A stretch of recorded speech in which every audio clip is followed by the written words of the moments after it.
Hey guys, I'm back with this is just gonna be a quick video here. And the only reason why I'm doing it is because I did a comparison video when I had both the Hyperlite 1 blocker, and at the time the Supreme counterpart was the Mach blocker. So I did a video when I had both of those blockers. I figure now that I have both the Hyperlite 2 blocker and the Shadow, which is the Supreme line blocker, I might as well do another comparison video comparing those two, just for whoever's out there that's maybe trying to decide which way to go, one or the other. I've said this before, I don't think you can go wrong either way, but still it's good to know the little differences here and there that might sway you one way or the other. Now the Flylight line, which is going to be the successor to the Hyperlite 2, the customizers just dropped. I don't know that like they have any stock blockers yet in stores or anything like that. So as far as I know, the Hyperlite 2 is still, like, if you're going to a store right now, that would be the blocker they'd have from the Vapor line. But either way, you can still probably, there's going to be some of the same things with the Flylight line. And also, like, when the Flylight line does come out and they have the stock units in stores, the Hyperlite 2 is going to go on sale because it's so that would be a great option for you guys buying stock. So the gloves I'm going to show you are custom coloring, and the Shadow is actually skinned differently. But the build of them are all stock, so it's going to show you what you're going to get stock with them. So here are the blockers. I know what you're saying. Hey, fuckface, those are both Hyperlite 2 blockers. That's where you're wrong, though. So this is the Shadow that it's not even that I really wanted it to be skinned as a Hyperlite 2 because it's just a solid color. I don't really do anything with the graphic. But it was like a weird, I don't even know if you want to call it a glitch or something, but like, it's a weird thing with the customizer where when I went to do the Shadow customizer and I wanted this metallic gold, they didn't have it.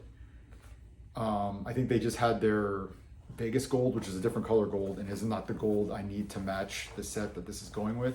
All gold set, which there's videos on that if you're interested. But yeah, it was like weird.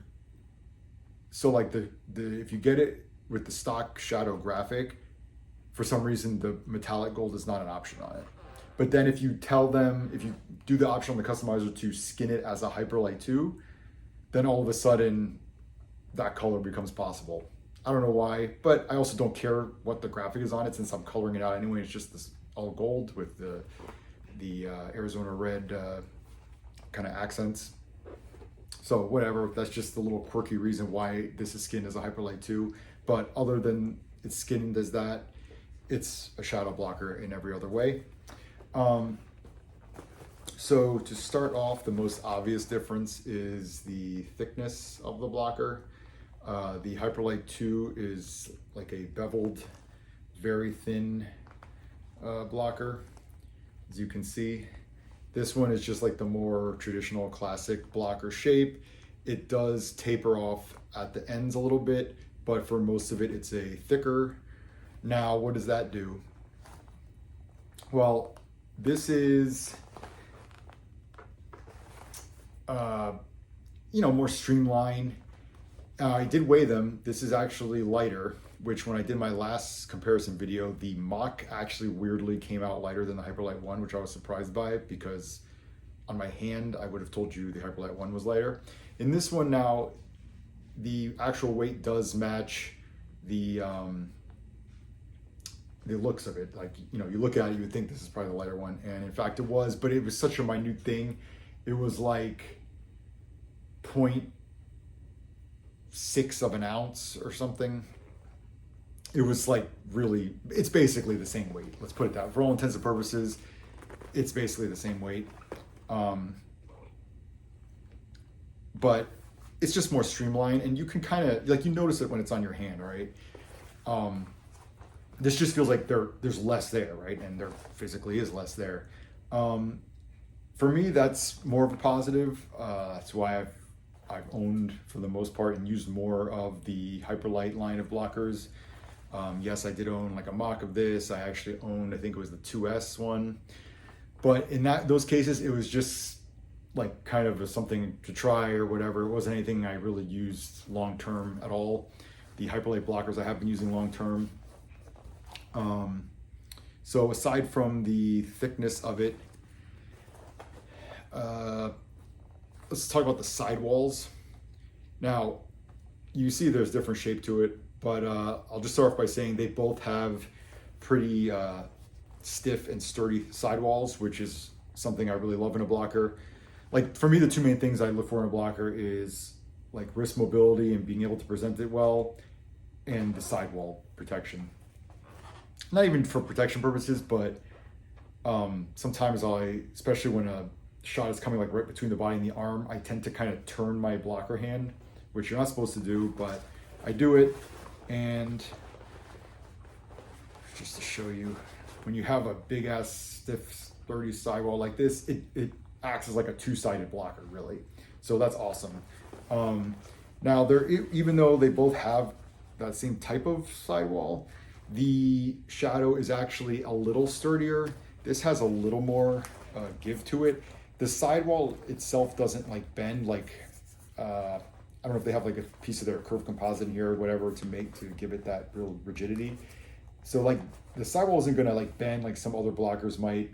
They get rounded or bent. It's not that, but it has a little like where it kind of attaches at the rest of the blocker. It kind of has a little more give to it, whereas the Shadow has less give. Part of that is also because the attachment point is a little more sturdy here to the rest of the blocker. I mean, it still is technically stitched, but this is a very stiff kind of carbon curved composite, whatever piece.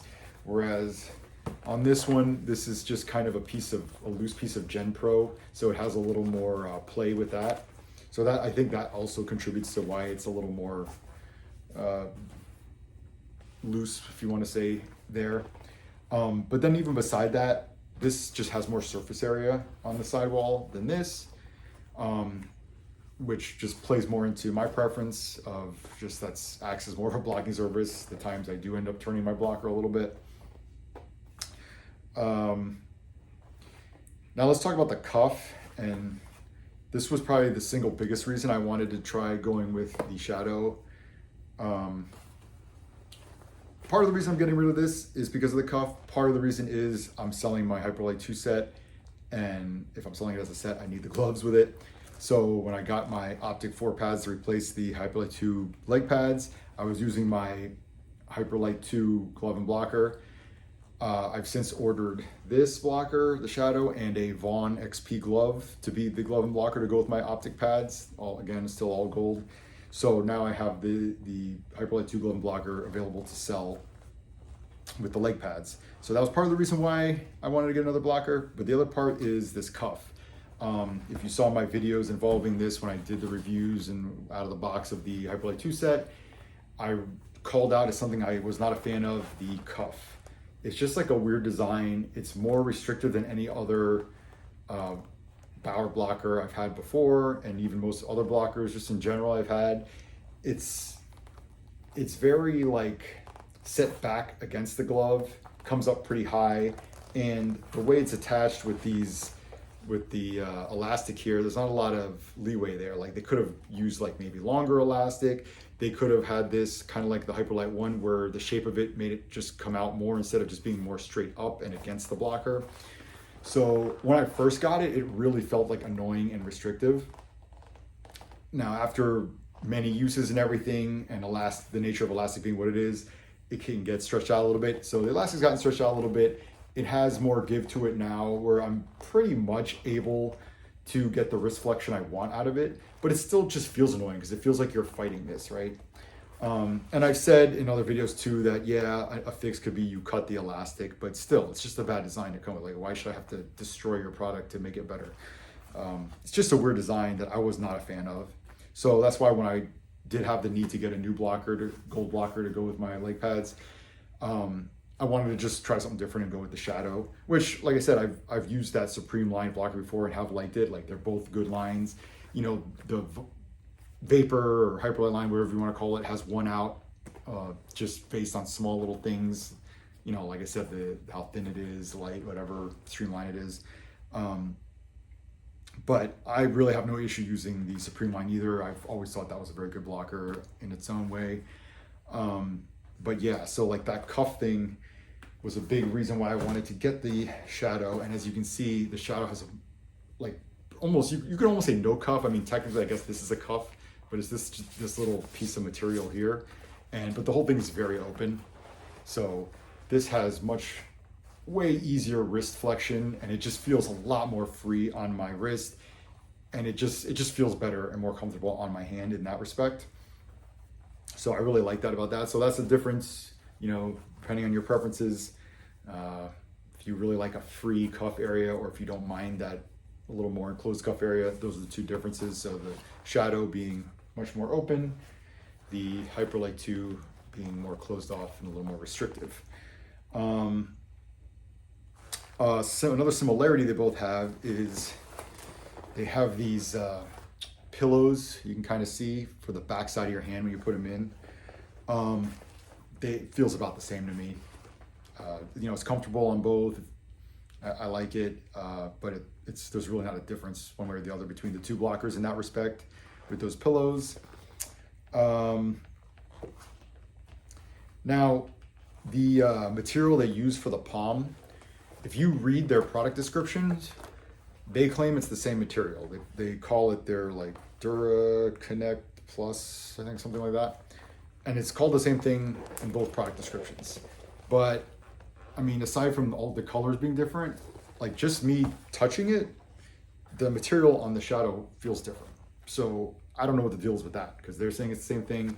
To me, there is a little bit of difference in the way it feels, but I don't know.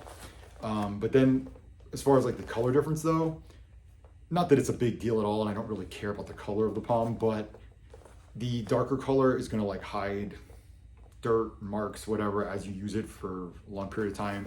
It's gonna hide it more, it's not gonna look as bad. You know, this gets a little dingier over time. Like, I mean, you can kind of see it's kind of getting discolored and stuff, especially from tape or whatever.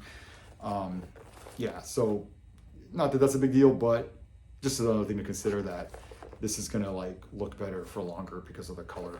But apparently, same material for the palm on both.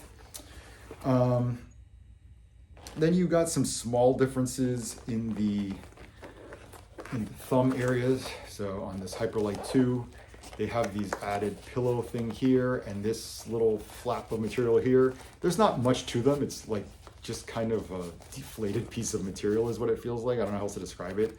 It's not really much in the way of padding, but I guess technically it is extra padding. I don't think it's necessary. I mean, this thing is pretty robust protection here. And really, like, I never get hit in that area. I mean, it's on the underside of your stick. You'd have to be trying to make some kind of desperation save where you turn your hand to really get hit there. And even if you do that, like, what are the chances it's gonna hit you right there? I mean, yes, it's possible, but I don't think this really does much. At the same time, it's not a problem hindering me. I don't mind it or whatever.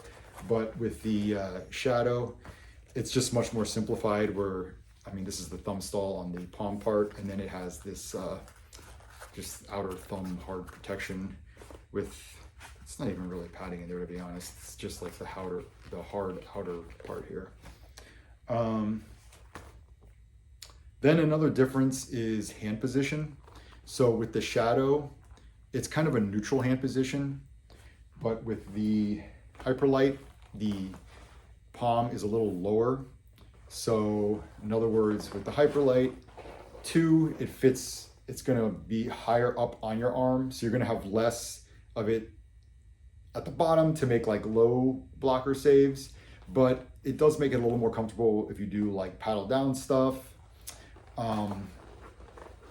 With the Shadow, the hand position is a little higher, so it's going to be a little lower on your arm. You have more at the bottom. You can stretch out and have a little more extension on the blocker for saves, or especially low blocker saves. That's going to be easier. Paddle down stuff, while still doable, easily doable, it's just not as smooth as the Hyperlite 2 because of the hand position. And then the top protection for the fingers is fairly similar for both. As you can see, they are both attached to the palm fingers with elastic. With the index finger, it's non-adjustable elastic. With the other 3 fingers, I don't know if you can really see it, it has these adjustable parts. They're Velcroed in there, so you can adjust the length of the elastic for your liking, so that's pretty cool. Bauer's been doing that for a little bit now. I think that's a nice little touch that you could adjust that. And then, like, you know, other than that though, it's just that classic Bauer blocker with both of them. They just shoot out the rebounds. Either one will do that. Best rebounds in the game for blockers, Bauer. I mean, I like Bauer's blocker is the best out of any blocker. I've been saying that for years now. When it comes to like this inside finger, index finger, thumb part, and I guess it would come into play with like holding a stick. This is more open, like in here, like it doesn't have a little piece like the Hyperlite does. I don't know if you can see on the Hyperlite. Let me put this down. The Hyperlite has this little piece here that's actually removable. It's just Velcroed in. And when I did use it, I had taken it out. I put it back in now because I have this up for sale and I don't want to forget it.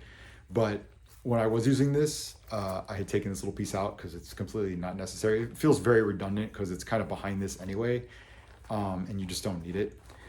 But this has this little removable piece. The Shadow doesn't. It's just more open there. But the sidewall on here, as we kind of talked about the sidewall, and I mentioned on the Hyperlite 2, it's a little less surface area, right? So it's got this cutout in here. It's less of a sidewall in this area. So the sidewall part of it itself is a little more open. On the Shadow, as you can see, more surface area, more closed off, which maybe for some I could see it possibly interfering with a stick. I've been using this for several games now. I've had no problems holding my stick. If you know me, if you've seen my videos and stuff, you know I love to poke check. Have had no problems with poke checking. I have no problems with sticks. I've heard from other people that have had a little bit of an issue with that, and I could, like I said, I could see how that might be an issue for some. Hasn't been for me though, so you know, but just something to be aware of. How, you know, with this, there's really nothing you can adjust or do with this because this is just the sidewall. And with the Hyperlite 2, it's more open, and there's that little bit of adjustability with this flap here that really does nothing anyway. Yeah, so that is about the difference there. So those are the similarities, differences, whatever. Like I said, I really don't think you could go wrong either way. You know, I would say the biggest thing that stands out to me that might sway somebody one way or the other, the hand position, and then the cuff, which was the big issue for me, and maybe the thickness of the blocker. Although I don't think in general the thickness is that big a deal, because they both feel pretty well balanced. They feel good on your hand, whatever, all that stuff. But if literally everything else was being equal, yeah, I guess the Hyperlite wins out that it's a little more streamlined and the tiniest a bit lighter. So yeah, hopefully this helps you if you're trying to decide between the two blockers. But really, like I said, can't go wrong. Both great blockers. Bauer has the best blockers in the game. So that's it for this video, and I'll see you in the next one.